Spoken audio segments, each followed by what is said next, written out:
الحمد لله رب العالمين والعاقبة للمتقين والصلاة والسلام على أشرف الأنبياء والمرسلين وعلى آله وأصحابه أجمعين. أما بعد فأعوذ بالله من الشيطان اللعين الرجيم. بسم الله الرحمن الرحيم. قال الله تبارك وتعالى في القرآن المجيد والفرقان الحميد: كل نفس ذائقة الموت. وقال الله تبارك وتعالى في مقام آخر: أفلا يعلم إذا بعثر ما في القبور وحصل ما في الصدور إن ربهم بهم يومئذ لخبير. آمنت بالله صدق الله العظيم وصدق رسوله النبي الكريم الأمين الرؤوف الرحيم. وقال الله تبارك وتعالى في شأن حق حبيبه مخبرا وآمرا: إن الله وملائكته يصلون على النبي يا أيها الذين آمنوا صلوا عليه وآله وسلموا تسليما. الصلاة والسلام عليك يا سيدي يا رسول الله وعلى آلك وأصحابك يا سيدي يا نبي الله. الصلاة والسلام عليك يا سيدي يا رسول الله وعلى آلك وأصحابك يا سيدي يا نبي الله. الصلاة والسلام عليك يا سيدي يا رسول الله. بلند آواز سے پڑھیے: الصلاة والسلام عليك يا سيدي يا رسول الله وعلى آلك وأصحابك يا سيدي يا نور الله. مل کے پڑھ لیجیے: الصلاة والسلام عليك يا سيدي يا رسول الله وعلى آلك وأصحابك يا سيدي يا نور الله. یا صاحب الجمال و یا سید البشر، یا صاحب الجمال و یا سید البشر، من وجهك المنیر لقد نور القمر، لا يمكن الثناء كما كان حقه بعد خدا بزرگتو قصہ مختصر.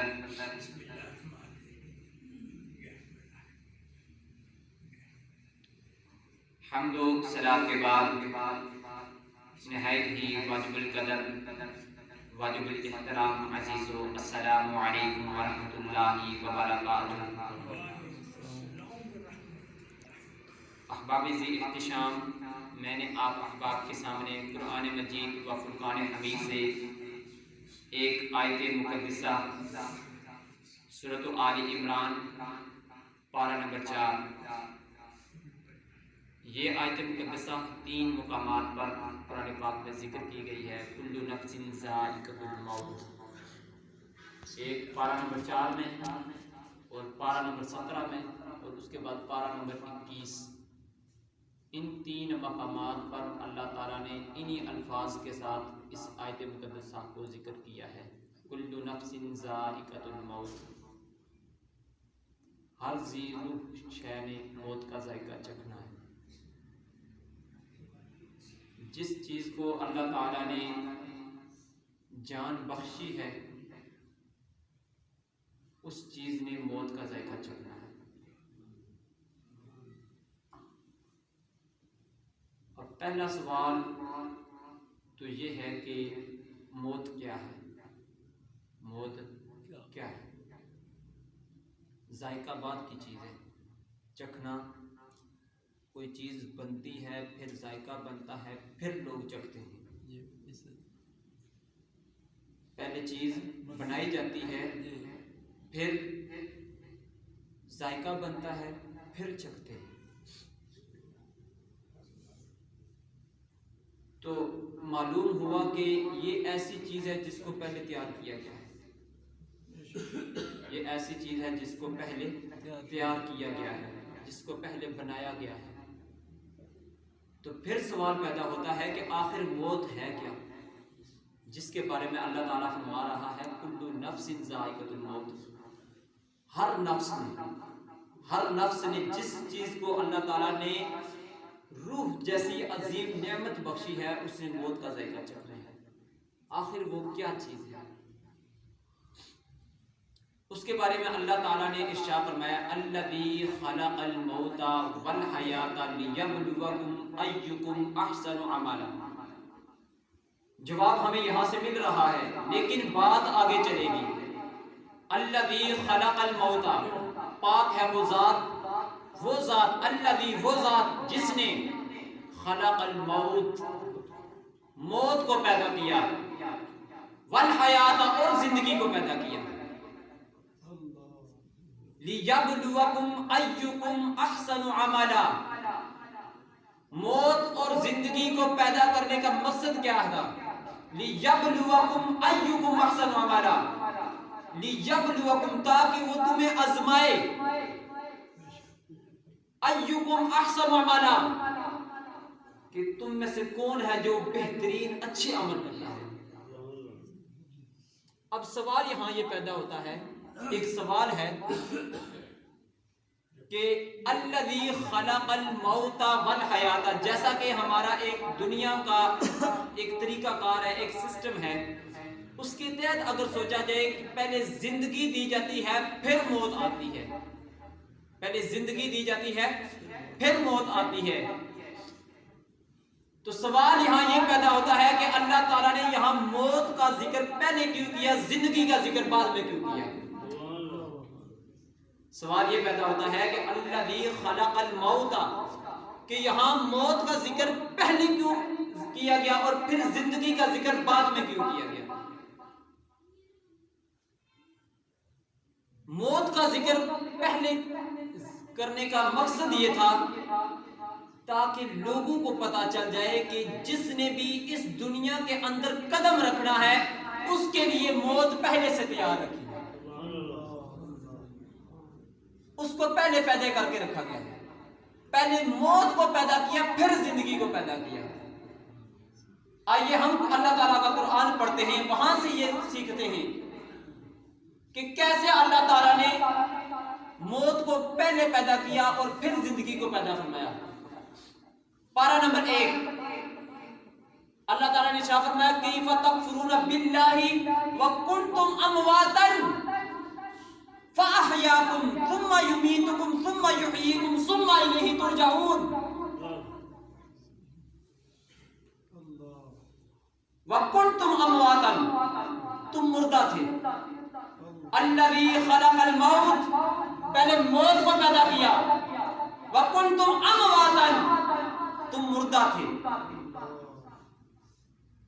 فاحیاکم وکنتم امواتا فاحیاکم، پھر ہم نے تمہیں زندگی بخشی. ثم یمیتکم، پھر تمہیں موت دیں گے. ثم یحییکم، پھر تمہیں ہم زندہ کر دیں گے. ثم الیہ ترجعون، پھر آپ ہماری طرف لوٹائے جاؤ. اب یہاں اس بات کو سمجھ لیجئے کہ ہم پہلے کیسے مردہ تھے پھر کیسے زندہ ہوئے.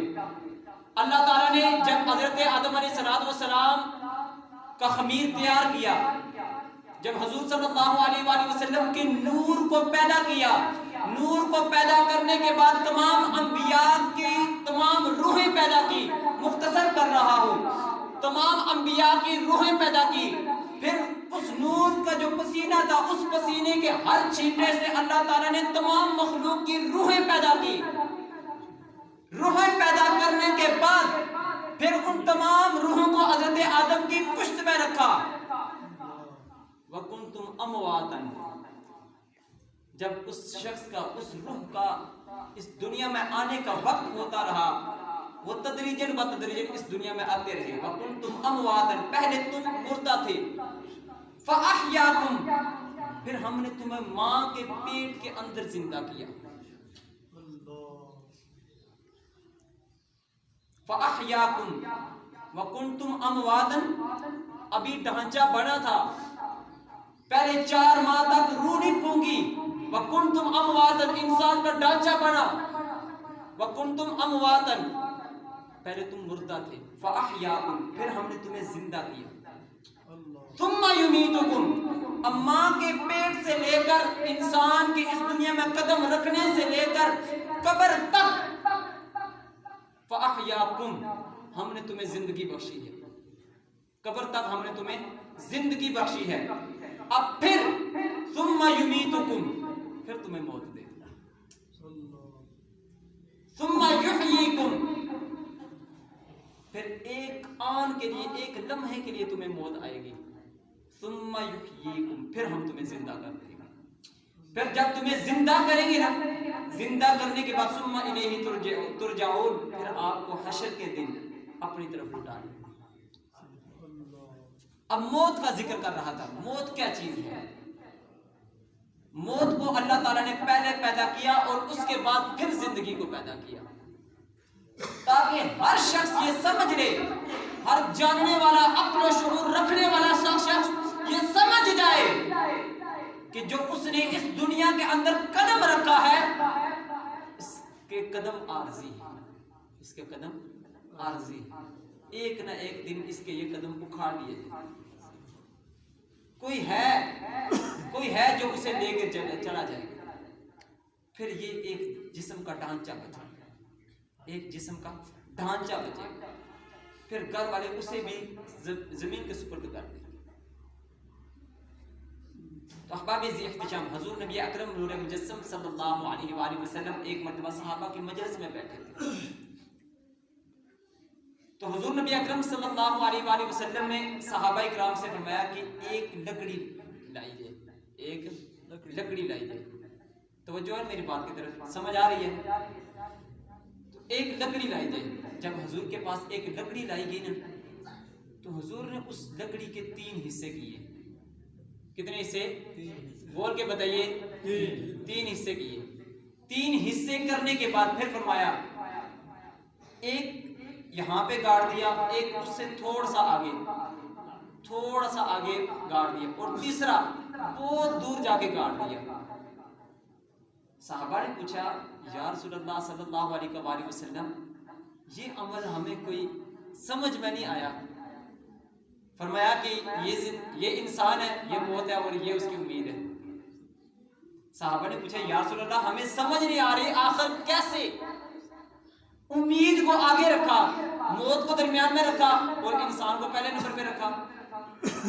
فرمایا کہ یہ انسان ہے اور یہ پاس کھڑی اس کی موت ہے، اور جو کچھ یہ سوچ رہا ہے یہ لمبی لمبی امیدیں باندھ کے رکھی ہیں کہ میں نے فلاں کام بھی کر رہا ہے، ابھی اس کام کی طرف دوڑ ہی رہا ہوتا ہے کہ اچانک اسے موت اچک کے لے جاتی ہے،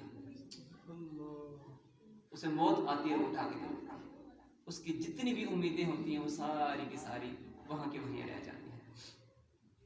حضور نبی اکرم صلی اللہ علیہ وآلہ وسلم ایک مرتبہ مدینہ منورہ میں ایک گلی سے گزر رہے تھے،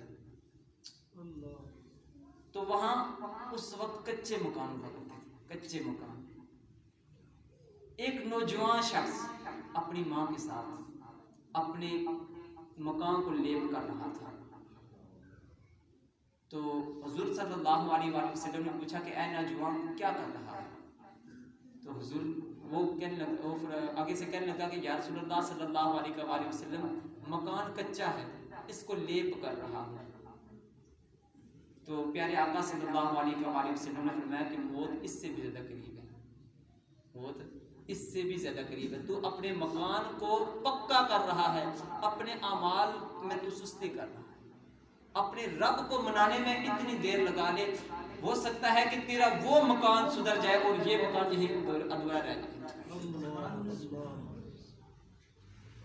اس لیے فرمایا کہ موت کی تیاری انسان کو اس دنیا میں رہتے ہوئے کرنی چاہیے، اور انسان کی لمبی لمبی امیدیں ہوتی ہیں، لمبی لمبی انسان کی امیدیں ہوتی ہیں کہ میں نے ابھی پلازا بھی بنانا ہے، اور بچوں کی شادیاں بھی کرنی ہیں، اور اس کے بعد فلاں کام بھی کرنا، فلاں کام بھی کرنا، فلاں کام بھی کرنا ہے۔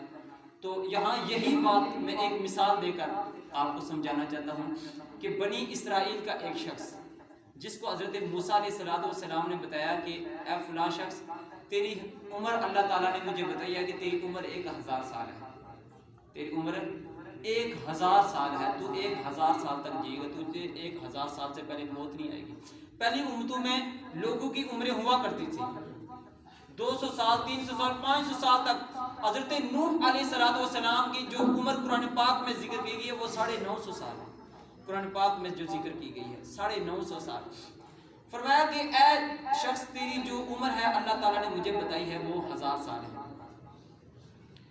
تو وہ شخص پہلے کچھ دیر کے لیے مطمئن ہو گیا کہ میں 1000 سال تک جیتا رہوں گا. ابھی تو میری 70 سے 75 سال عمر ہوئی ہے. تو جب 1000 سال کا سنا نا تو اس نے اپنی ساری زندگی کا ایسٹیمیٹ لگایا کہ آخر میں نے کس دن جا کے مرنا ہے, کون سے سن میں جا کے میں نے مرنا ہے.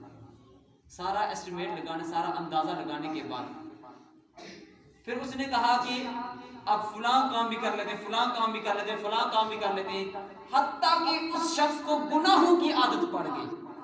پہلے وہ شخص متقی اور پرہیزگار تھا, اس شخص کو گناہوں کی عادت پڑ گئی اور عین اس وقت اسے خیال آیا جب اس کی عمر 1 سال رہ گئی تھی. 1 سال رہ گئی تھی, اسے اس وقت خیال آیا کہ میری عمر تو ابھی 1 سال باقی ہے, 1 سال کے بعد میں نے مر جانا ہے, اس دنیا کو چھوڑ کے چلے جانا ہے. تو وہ شخص کہنے لگا کہ ابھی فلاں فلاں گناہ کر لیتا ہوں, جب 1 مہینہ رہ جائے گا یا 6 ماہ رہ جائے گی اس وقت توبہ کر لوں گا. اللہ تعالیٰ کی رحمت بڑی بے نیاز ہے, بڑی بے نیاز ذات ہے, مجھے معاف کر دے گی. تو یہ سوچ کر اس نے 6 ماہ اور گناہ کا ارادہ کر لیا. پھر اس کے بعد جب 6 ماہ بھی گزر گئے اس کا خیال آیا ابھی فلاں 6 ماہ ابھی باقی, بہت زیادہ وقت ہے میرے پاس, ابھی فلاں گناہ کر لیتا ہوں. اس کو گناہوں کی عادت اس طریقے کی پڑ چکی تھی. آخر ایک وقت آیا کہ اس کی زندگی کا 1 مہینہ باقی رہا. اس نے کہا ابھی 1 مہینہ بھی بہت زیادہ ہے, ابھی بھی گناہ کر سکتا ہوں, فلاں کام ہے اس کو نپٹا لیتا ہوں.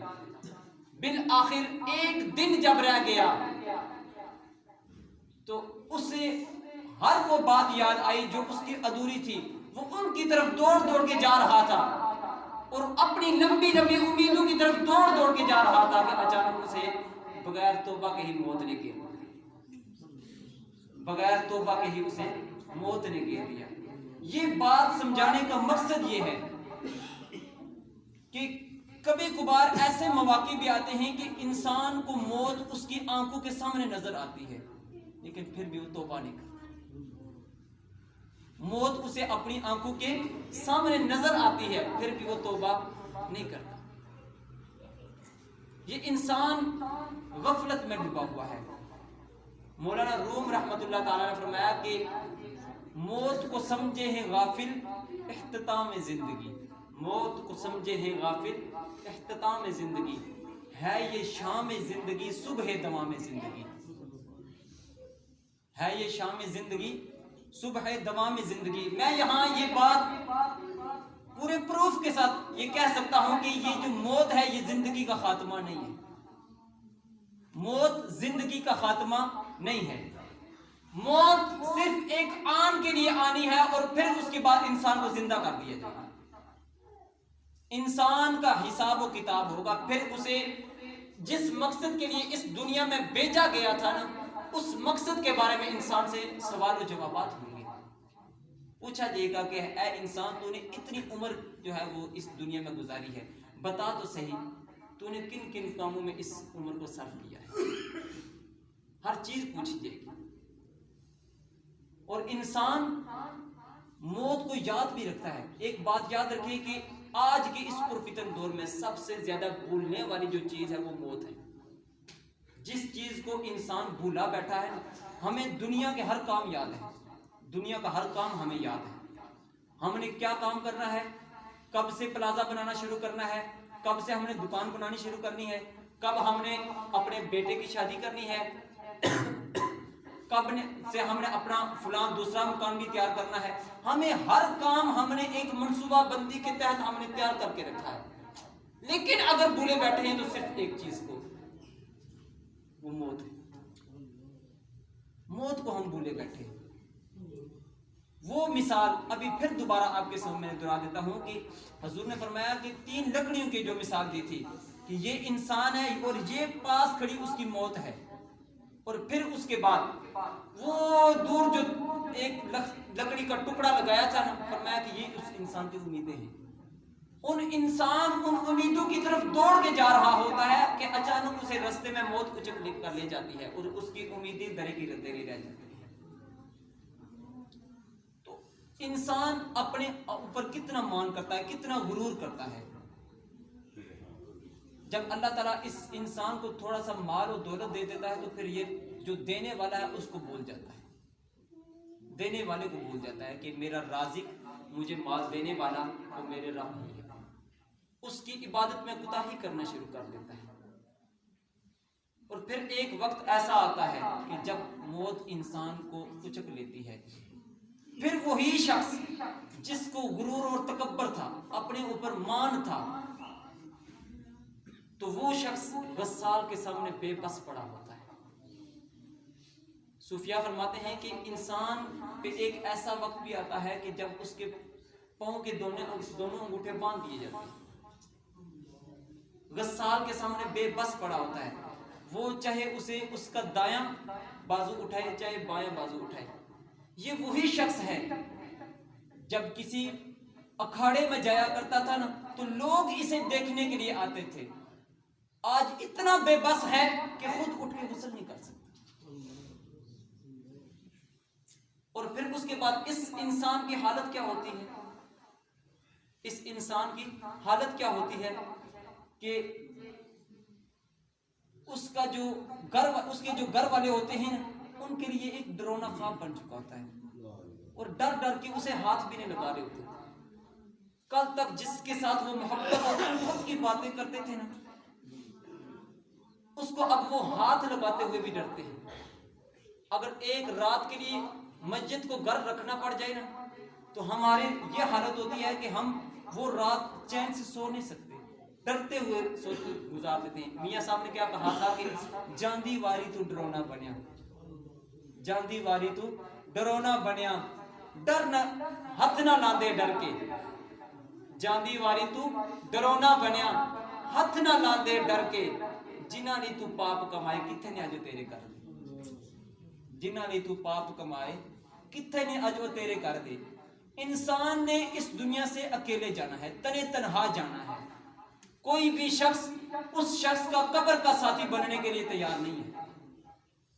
قبر میں اگر کسی شخص نے اللہ تعالیٰ کے سامنے جواب دے ہونا ہے تو وہ قبر میں جانے والا ہی ہے. وہی اس شخص کا جو اللہ تعالیٰ کے سامنے جواب دے ہوگا. تو پھر آخر کون سا ایسا وقت آئے گا کہ جب ہم توبہ کریں گے؟ ہماری امیدیں کیا ہوتی ہیں کہ پہلے ہم جو نوکری لگی ہوئی ہے اس کو پورا کر لینا تو پھر مسجد ہوگی اور ہم ہوں گے. پھر ہمارے شب و روز مسجد میں ہی گزریں گے. ابھی فلاں کام باقی ہے اس کو کر لوں، اس کے بعد پھر میں ہوں گا اور مسجد ہوگی، پھر میں ہوں گا اور رب کا کلام ہوگا. ابھی دکان کی کچھ باتیں ادھوری ہیں ان کو پورا کر لوں. یہ ساری کی ساری باتیں ہم سوچتے ہیں، سوچنے کے باوجود بھی پھر ہمیں کوئی وقت نہیں ملتا. یہاں ایک اور سوچ لے لیجئے، ایک اور لمحہ فکریہ لے لیجئے کہ ایک دنیا کے کام کے لیے اگر کوئی شخص ہمیں بلاتا ہے کہ فلاں صاحب میرا فلاں کام ہے، اس کام کے لیے آپ نے آنا ہے. گھر میں ہم تنے تنہا بیٹھے ہوئے ہیں، اپنے دوست کی دعوت پہ مدعو کیے جانے پہ بھی ہم بڑی مشکل سے تھوڑا سا وقت نکالتے ہیں اور جلدی سے وہاں حاضری لگا کے پھر واپس آ جاتے ہیں. اور آخر وہ کون سا وقت آئے گا کہ جب ہم جس مقصد کے لیے ہمیں اللہ تعالیٰ نے پیدا کیا ہے اس مقصد کی طرف ہم توجہ دے سکیں گے؟ یہ انسان اس دنیا کی ہر چیز کو کہتا ہے کہ یہ چیز میری ہے، یہ چیز میری ہے، یہ دنیا میری ہے، یہ دنیا کے لوازمات میرے ہیں.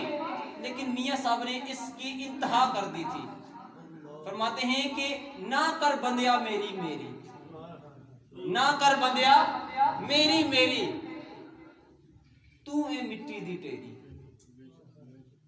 نہ کر بندیا میری میری، تو اے مٹی دی تیری.